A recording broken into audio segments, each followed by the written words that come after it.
O versículo de número 11 e o versículo de número 12. Tenho meditado nestes dois versículos desde o dia que o irmão João Cruz entrou em contato conosco. O Senhor me tem confirmado nesta noite, através dos hinos, através das palavras que já foram ministradas aqui. Eu creio que o Senhor falará com a sua igreja nesta noite. Na verdade, continuará falando, porque Ele já falou aqui através das saudações, já falou aqui através dos louvores entoados e continuará falando através da sua palavra. Todos encontraram? Me faço acompanhado também da minha esposa Diana, meu filho João Miguel, de apenas 6 meses, e a minha sogra Bárbara. Por onde eu vou, ela está ali comigo. Às vezes, quando a minha esposa tem uma agenda, ela também vai conosco, e é uma bênção, viu? Minha sogra é uma bênção de Deus para a minha vida. Todos acharam o texto? Amém? Façamos a leitura da palavra de Deus. Livro de 2 Samuel, capítulo 23, versículo 11 e 12, diz assim: E depois dele, Samar, filho de Agé, o Ararita, quando os filisteus se ajuntaram numa multidão, onde havia um pedaço de terra cheio de lentilhas, e o povo fugira de diante dos filisteus. Este, pois, se pôs no meio daquele pedaço de terra e o defendeu, e feriu os filisteus, e o Senhor operou um grande livramento. Louvado seja o nome do Senhor. Meus queridos irmãos, nós acabamos de fazer a leitura de um texto bíblico registrado no segundo livro do profeta Samuel, mais precisamente no capítulo de número 23. E o capítulo de número 23 do segundo livro do profeta Samuel descreve para nós as últimas palavras de Davi. E quando nós falamos de Davi, nós falamos de um jovem que marcou a sua geração. Quando nós falamos de Davi, nós falamos de um jovem que fez a diferença na sua geração. Por muitas razões, Davi ele foi um grande rei que reinou sobre Israel, que unificou a nação de Israel. Davi foi o rei que conquistou a cidade mais importante de Israel, que foi a cidade de Jerusalém. Davi também, meus irmãos, marcou a sua geração, porque ele foi um pastor de ovelhas exemplar. Davi, ele se dedicava pelas suas ovelhas.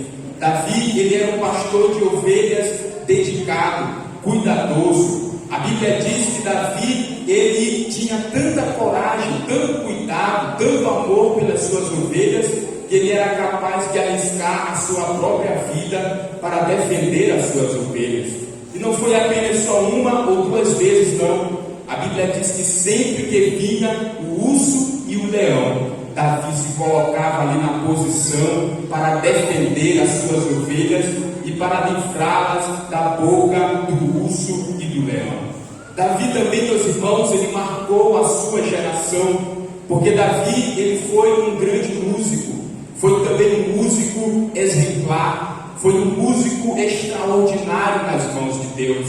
A Bíblia diz que todas as vezes que Saul estava atormentado com espíritos imundos, ninguém conseguia orar, ninguém conseguia repreender a fim de expulsar aqueles espíritos imundos. Mas quando Davi chegava ali com a sua harpa e ele começava a dedilhar a sua harpa, os espíritos imundos batiam em retirada, porque Davi foi um músico ungido por Deus. Louvado seja o nome do Senhor.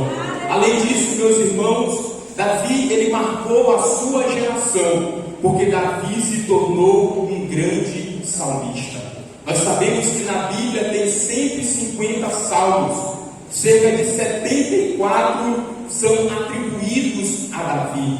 Davi foi um grande compositor de salmos, Davi foi um grande compositor de hinos, de cânticos para a congregação de Israel.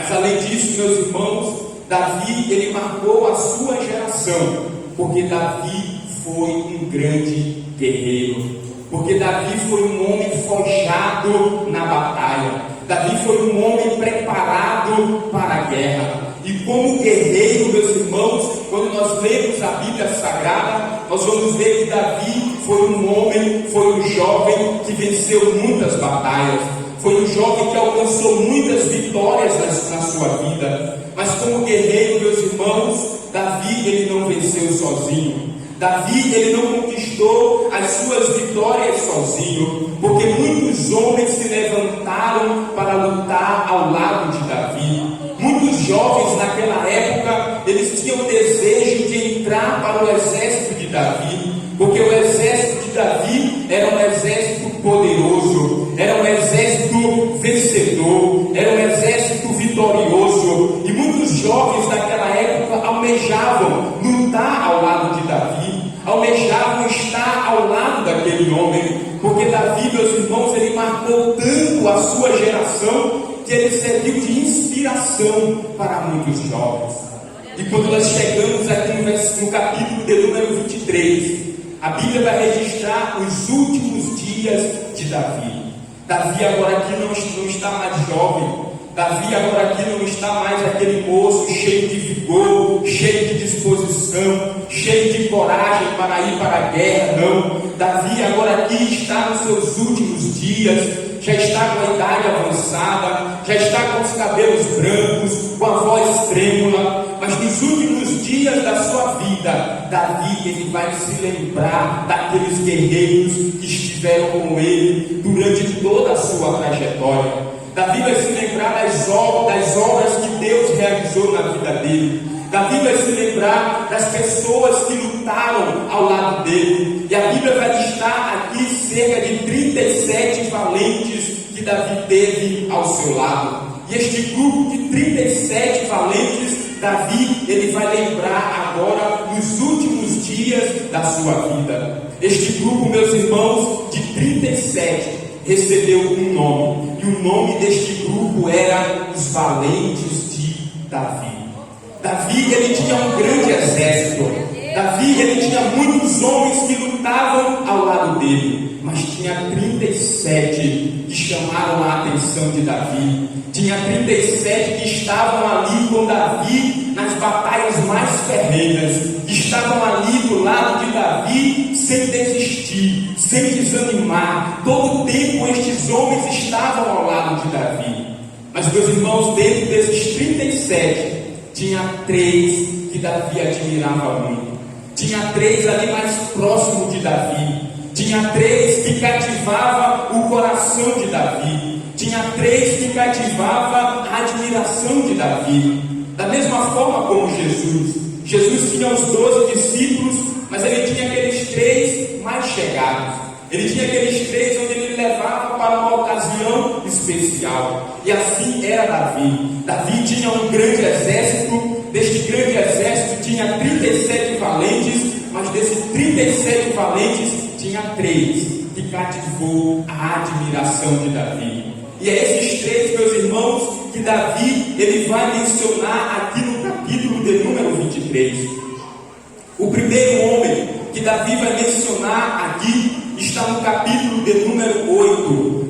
No versículo de número 8, o nome dele se chama Josebe-Bessebete. Josué, quem foi Josebe-Bessebete? Josebe-Bessebete, diz a Bíblia, foi o homem que se opusera a 800 homens e os feriu de uma só vez. Davi faz menção deste homem como um guerreiro, como um soldado que se opusera a 800 homens. E este homem feriu 800 homens de uma só vez. Meus irmãos, não foi 10, não foi 20, não foi 50, não foi 100. Davi está dizendo que este homem feriu a 800 homens. Este foi Josebe-Bessebete. Mas tinha um segundo. No versículo de número 9, Davi vai dizer que o nome deste segundo era Eleazar. Este Eleazar, ele cativou tanto a admiração de Davi, porque ele era um guerreiro, ele era um jovem que não desistia na batalha, ele era um guerreiro persistente, ele era um guerreiro que lutava até os últimos minutos da guerra. E chegou um dia, meus irmãos, que este Eleazar lutou tanto, batalhou tanto, que a Bíblia vai dizer que a espada ficou grudada na sua mão. E é assim que tem que ser na vida do crente. A espada do Espírito, a Bíblia Sagrada, ela tem que estar grudada na nossa mão, ela tem que estar permanente na nossa mão. Louvado seja o nome do Senhor. Este Eleazar, meus irmãos, então conquistou a admiração de Davi, mas tinha um terceiro, e é sobre este que eu quero me deter nesta noite. O nome dele se chama Samar, e no versículo de número 11 a Bíblia vai dizer: e depois dele, Samar, filho de Agé, o Ararita. Josué, quem foi Samar? Samar foi um jovem. Samar foi um jovem que, assim como eu, que assim como vocês, ele viveu em meio a uma geração. Samar foi um jovem que viveu no meio de um povo. Samar foi um jovem que viveu no meio de uma geração. E esta geração era uma geração trabalhadora, era uma geração que plantava, era uma geração que semeava, era uma geração que cultivava a terra. Porém, meus irmãos, esta geração ela tinha um problema muito sério, porque quando chegava no período da colheita, quando chegava no período de desfrutar do fruto da terra, quando chegava no período de desfrutar das bênçãos de Deus, era comum os filisteus invadirem a terra dos israelitas. Era comum os filisteus atacarem a plantação dos israelitas para devastar. E quando isto acontecia, esta geração na qual Samar vivia, a Bíblia diz que esta geração fugia. A Bíblia diz que esta geração retrocedia. A Bíblia diz que essa geração fugia, deixando para trás a sua terra. E quando eu falo de terra, eu falo de herança. E quando eu falo de herança, eu falo das promessas de Deus. Então Samar vivia no meio de uma geração que abria a mão muito fácil da sua terra, da sua herança, das promessas de Deus para a sua vida. Mas quando eu olho para este jovem chamado Samar, algo me chama a atenção na vida dele, algo me chama a atenção na postura deste jovem, porque a Bíblia vai dizer, meus irmãos, que aquela geração fugiu, aquela geração deixou a sua terra, mas aquele jovem Samar, ele decidiu ficar, ele decidiu permanecer no lugar onde Deus havia o colocado. Este jovem, ele decidiu permanecer no lugar onde Deus havia o estabelecido. Louvado seja o nome do Senhor.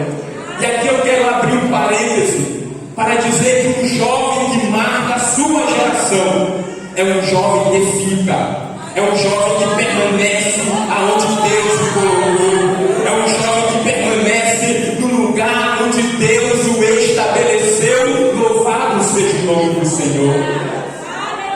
A Bíblia vai dizer, meus irmãos, que certo dia Jesus estava em Cafarnaum ensinando na sinagoga, e naquele culto Jesus resolveu trazer uma mensagem diferente.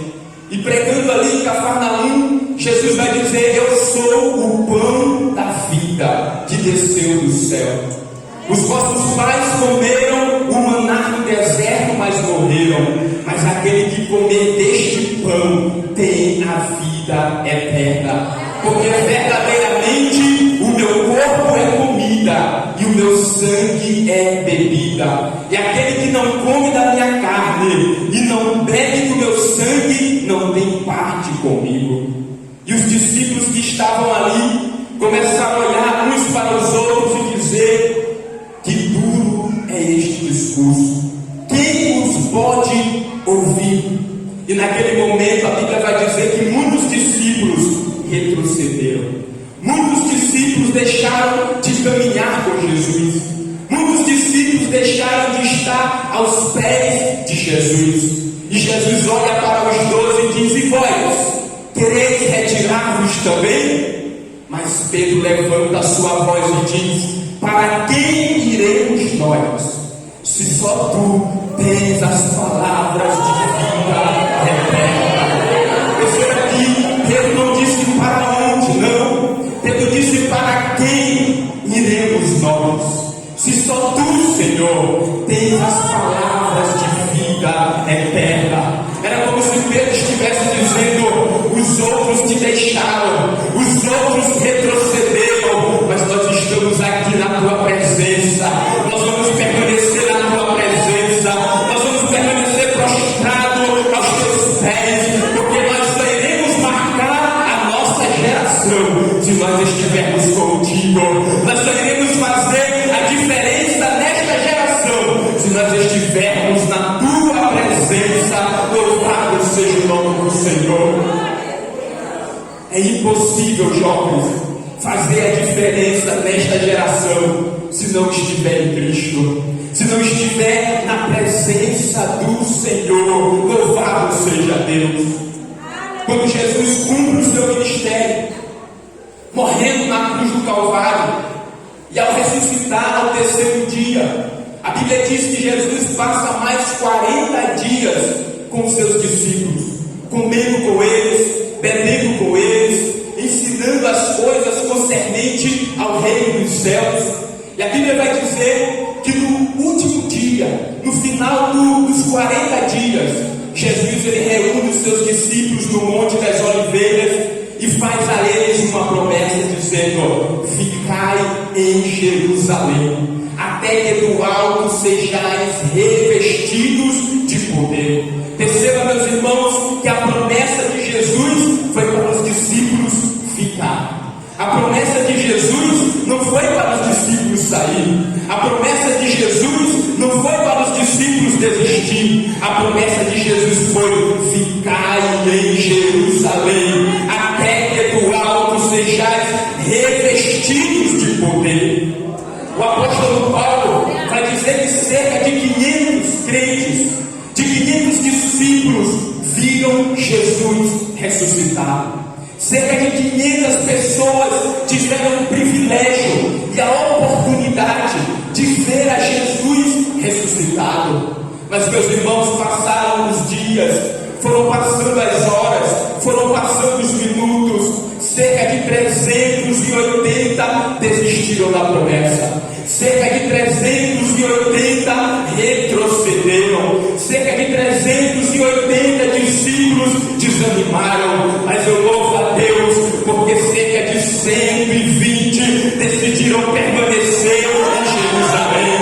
Cerca de 120 decidiram ficar na presença de Jesus. Cerca de 120 decidiram acreditar na promessa do Pai.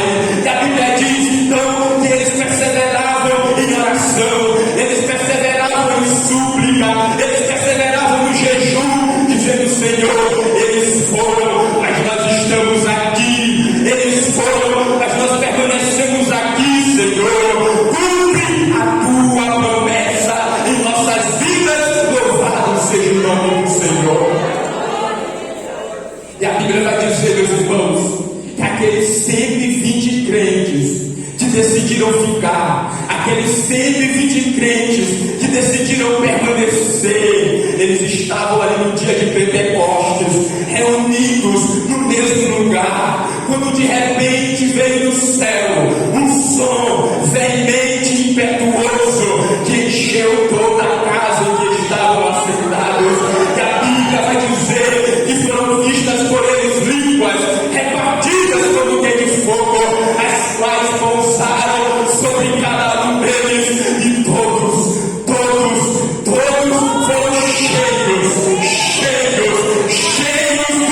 Espírito Santo e começaram a falar em outras línguas. Louvado seja o nome do Senhor.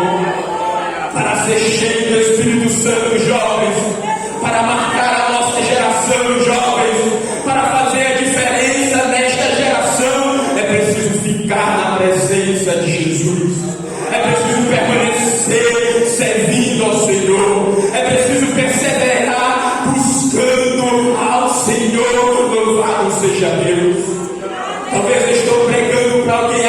nesta noite, que está pensando em desistir, que está pensando em retroceder, que está pensando em voltar atrás.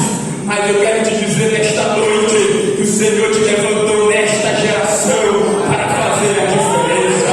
O Senhor te levantou nesta geração como um instrumento poderoso nas mãos do Senhor.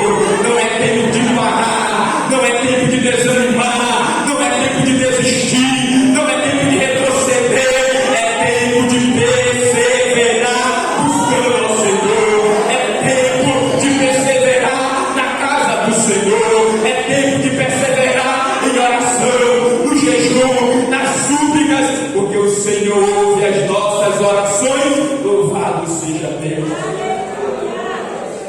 Não é tempo de parar, igreja. Não é tempo de retroceder.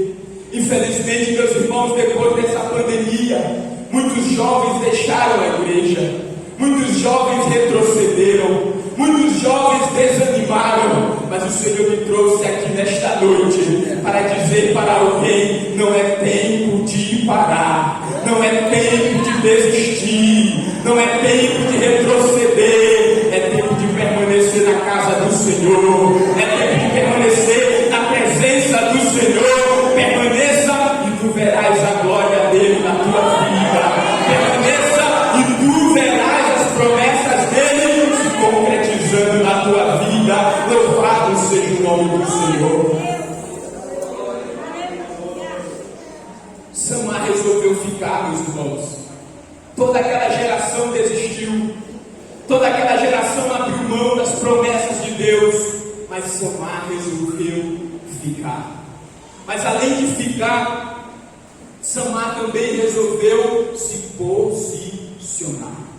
A Bíblia vai dizer no versículo de número 12: este, pois, se pôs no meio daquele pedaço de terra. Além de ficar, Samar também resolveu se posicionar. E o que eu acho interessante, meus irmãos, é que Samar, ele vai se posicionar no meio daquele pedaço de terra. É interessante porque Samar, ele não se posicionou nas extremidades. Samar, ele não se posicionou na extremidade da direita, nem na extremidade da esquerda. Samar, ele não se posicionou atrás da terra. Samar também não se posicionou na frente da terra. A Bíblia vai dizer que ele se posicionou no meio daquele pedaço de terra. E aqui, meus irmãos, eu quero abrir um outro parênteses para dizer que um jovem que marca a sua geração é um jovem que decide se posicionar no meio, no centro da vontade de Deus. Um jovem que quer marcar a sua geração, ele tem que se posicionar no centro da vontade de Deus. Josué, por que Samar não se posicionou do lado direito? Por que Samar não se posicionou do lado esquerdo? Por que Samar não se posicionou atrás da terra? Por que Samar não se posicionou na frente da terra? Não era melhor ele se posicionar na frente da terra? Mas por que Samar decidiu se posicionar no meio daquele pedaço de terra? Porque Samar entendeu, meus irmãos, que é no centro da vontade de Deus que nós vencemos os nossos inimigos. É no centro da vontade de Deus que nós vamos resistir ao ataque do inimigo. É no centro da vontade de Deus, jovens, que nós vamos conseguir dizer não ao pecado. É só no centro da vontade de Deus que nós vamos resistir às propostas deste mundo. Não há outro lugar, não há outra maneira. Somente no centro da vontade de Deus nós vamos conseguir marcar a nossa geração. Somente no centro da vontade de Deus nós vamos conseguir fazer a diferença nesta geração. Louvado seja Deus. Meus irmãos, eu acho interessante porque Samar está lá. Ele está no centro daquela terra. Eu imagino as pessoas olhando para Samar e dizendo: mas como pode? Ele está lá no centro, ele está lá sozinho, mas está no centro da vontade de Deus. Como pode? Os filisteus estão ali atacando ele, mas ele decidiu ficar no centro da vontade de Deus. Meus irmãos, este é o posicionamento de um jovem que quer marcar a sua geração. Independente das circunstâncias, ele decide permanecer no centro da vontade de Deus. Independente se tudo está indo bem ou se tudo está indo mal, ele decide permanecer no centro da vontade de Deus. Se a porta se abriu, se a porta se fechou, ele decide permanecer no centro da vontade de Deus. É assim com as nossas vidas, meus irmãos. Às vezes as pessoas olham para nós e dizem, mas como pode? Ele está desempregado, mas está no centro da vontade de Deus. Ele está lá sozinho, mas ele está no centro da vontade de Deus. Como pode? Ele trancou a faculdade, mas está no centro da vontade de Deus. Como pode? Ele não tem nadinha para comer na sua casa, mas ele está no centro da vontade de Deus. Sabe por que isso acontece, meus irmãos? Sabe por que a gente não desiste? Porque o desejo de fazer a diferença grita mais alto dentro do nosso coração. O desejo de marcar a nossa geração grita mais alto dentro do nosso coração. Quantas vezes as pessoas não olharam para mim e disseram, ele está sozinho, mas está no centro da vontade de Deus. Ele está desempregado, mas está no centro da vontade de Deus. Como pode? As portas estão todas fechadas, mas ele está no centro da vontade de Deus.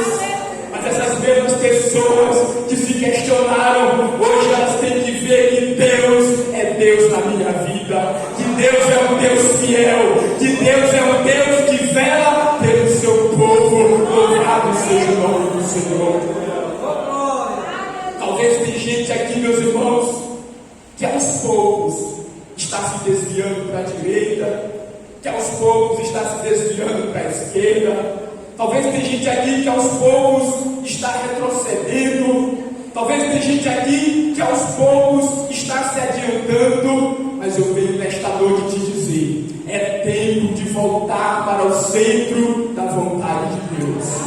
É tempo, jovem, de estar no centro da vontade de Deus. Eu não sei o que você tem passado, eu não sei o que você tem vivido, eu não sei o que você tem vivenciado nestes últimos dias, mas o Senhor me trouxe aqui nesta noite para te dizer que é tempo de voltar para o centro da vontade de Deus, porque é no centro da vontade de Deus que as coisas vão acontecer na tua vida. É no centro da vontade de Deus que as portas vão se abrir. É no centro da vontade de Deus que as bênçãos do Senhor irão te alcançar. Louvado seja Deus. É no centro da vontade, meus irmãos. Isso também aconteceu com Josué. Quando Moisés morre, Deus chama Josué e diz, Josué, o meu servo Moisés é morto. Levanta-te agora, Josué, porque tu irás fazer este povo herdar esta terra que eu prometi dar aos vossos pais. E Deus vai elencar uma série de promessas.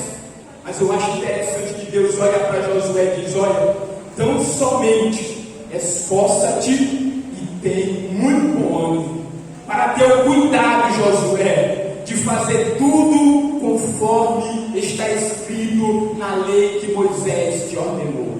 Dela não te desvies nem para a direita, nem para a esquerda. Parece que eu vejo Deus olhando para Josué, dizendo, Josué, é no centro da minha vontade que as coisas irão acontecer na tua vida. É no centro da minha vontade que o Jordão vai se abrir. É no centro da minha vontade que as muralhas de Jericó vão cair por terra, Josué. É no centro da minha vontade que o gigante vai ser derrotado. Louvado seja o nome do Senhor.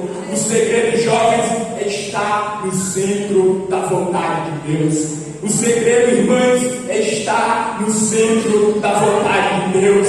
O segredo, igreja, está no centro da vontade de Deus. O segredo, obreiros, está no centro da vontade de Deus. O segredo, centro da vontade de Deus. Louvado seja o nome do Senhor. Samar se posicionou e por fim, Samar decidiu lutar. Samar decidiu batalhar. Samar decidiu guerrear. Samar decidiu defender a sua terra, defender o seu território, defender a sua herança, defender as promessas de Deus em sua vida.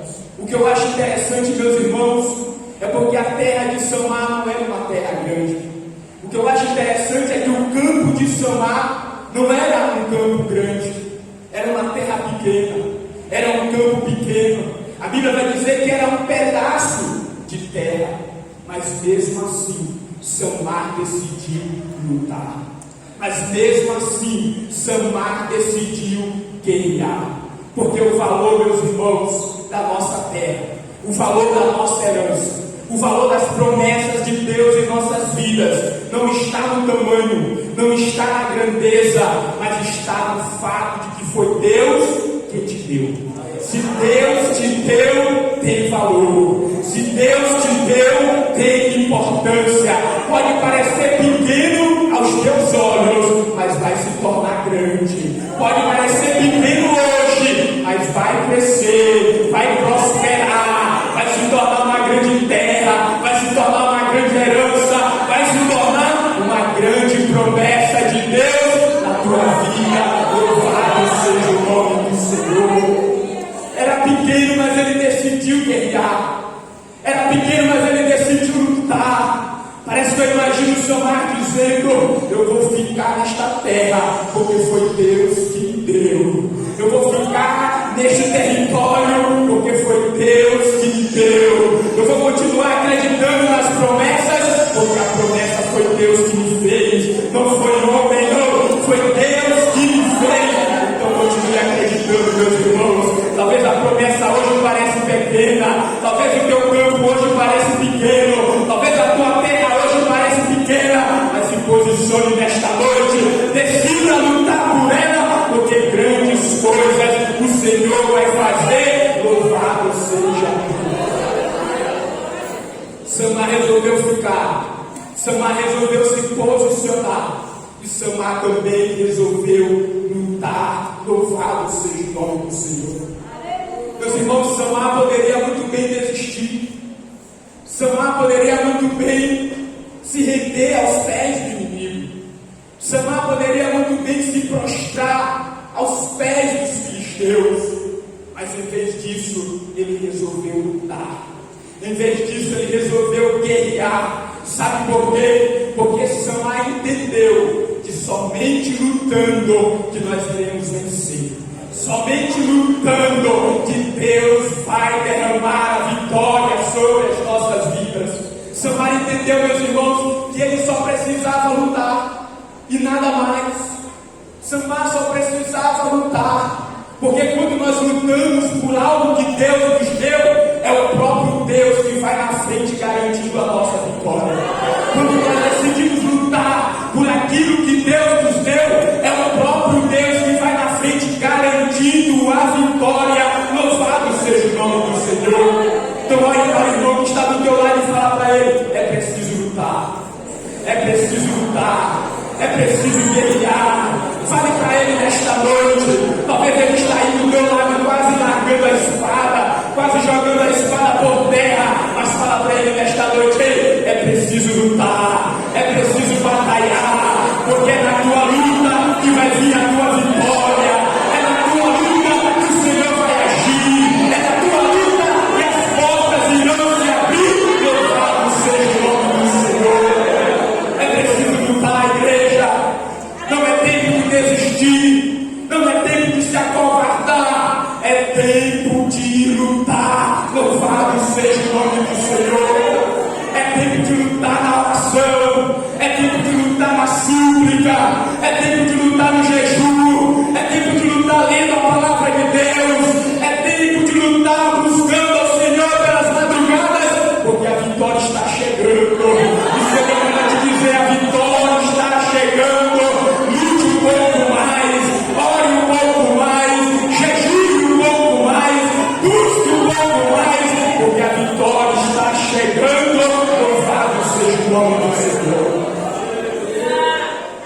Se não tiver luta, meus irmãos, não tem vitória.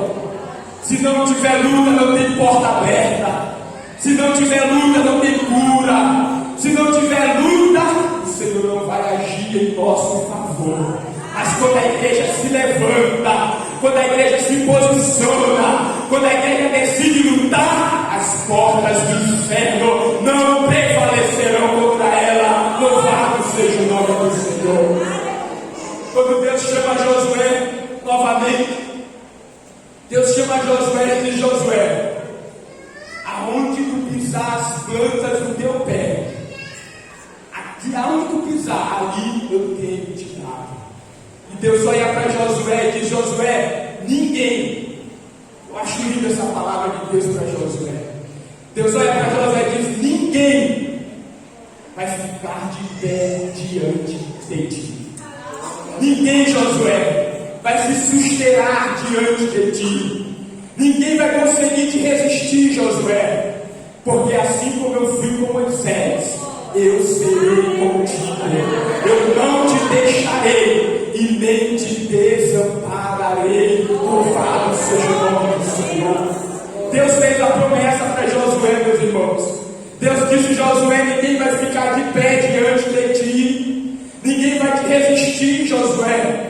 Mas, meus irmãos, era preciso lutar. Mas, meus irmãos, era preciso guerrear. Você acha que Josué ia chegar lá diante do inimigo e o inimigo por si só ia se render? Não. Deus fez a promessa, mas Josué entendeu: eu só preciso lutar, eu só preciso batalhar, eu só preciso guerrear, porque é o Senhor que vai na frente para me dar vitória, é o Senhor que vai na frente para abrir as portas, é o Senhor que vai na frente derrubando as muralhas, é o Senhor que vai na frente derrubando os gigantes. Louvado seja o nome do Senhor. Te prepara para ver as muralhas caindo diante de ti. Te prepara para ver os gigantes caindo diante de ti, a partir do momento que você decidir lutar. Louvado seja o nome do Senhor. Para finalizar, meus irmãos, Samar resolveu ficar. Samar resolveu se posicionar. E Samar resolveu lutar. E a Bíblia vai dizer, no versículo de número 12, na parte B: e o Senhor operou um grande livramento. Samar ficou, Samar se posicionou, Samar lutou. Eu acho interessante que Deus só vai aparecer no final do versículo para dizer: Deus operou um grande livramento. Perceba que aquele pedaço de terra era um pedaço de terra pequeno, era uma terra pequena, era um campo pequeno, mas a Bíblia vai dizer, a Bíblia diz que Deus operou um grande livramento por intermédio da vida de Samar. Sabe o que eu aprendo aqui, meus irmãos? Deus esperou Samar ficar, Deus esperou Samar se posicionar, Deus esperou Samar lutar, para só depois Deus decidir operar. E é assim nas nossas vidas, meus irmãos. Deus, Ele está esperando de nós nesta noite, que nós venhamos resolver ficar, que nós venhamos resolver nos posicionar, que nós venhamos resolver lutar, para só depois Ele começar a operar na minha e na tua vida. Quem fica, somos nós. Quem permanece, somos nós. Quem se posiciona, somos nós. Quem luta, somos nós. Mas quem opera é o Senhor. Quem faz é o Senhor. Quem move céus e terra é o Senhor. Quem abre portas é o Senhor. Quem cura é o Senhor. Quem opera milagre é o Senhor. Quem batiza com o Espírito Santo é o Senhor. Quem renova a igreja é o Senhor. Quem fortalece a igreja é o Senhor. E o Senhor manda te dizer nesta noite: eu vou operar grandes coisas na tua vida. Eu vou operar grandes coisas na tua vida, jovem.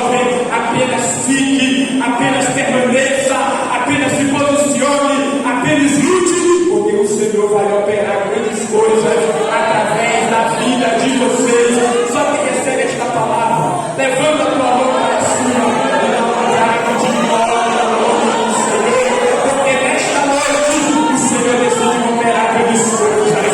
Nesta noite o Senhor decidiu operar coisas grandes, não é coisas pequenas, não jovens, é coisas grandes que o Senhor tem para a vida de vocês, é coisas extraordinárias que o Senhor tem para a vida de vocês, são coisas grandiosas que o Senhor tem para a vida de vocês. O Senhor deu um grande livramento. Meus irmãos, nós estamos no ano do nosso centenário. 100 anos das Assembleias de Deus aqui no estado do Maranhão. E se nós estamos aqui hoje, é por causa de dois jovens que no ano de 1910 resolveram ficar na presença do Senhor, resolveram se posicionar na presença do Senhor, resolveram lutar pelas promessas de Deus na vida deles. E esses dois jovens, chamados Daniel Beck e Gunavinho, saíram lá dos Estados Unidos e vieram para o Brasil pregar uma mensagem, dizer que Jesus salva, que Jesus cura, que Jesus liberta, que Jesus batiza com o Espírito Santo e em breve voltará para buscar a sua igreja. Olhando para a vida desses jovens, era apenas uma terra pequena, era apenas um campo pequeno, era apenas uma promessa, talvez aos olhos deles pequena, mas eles resolveram ficar, eles resolveram se posicionar no centro da vontade de Deus, eles resolveram lutar pelas promessas de Deus na vida deles.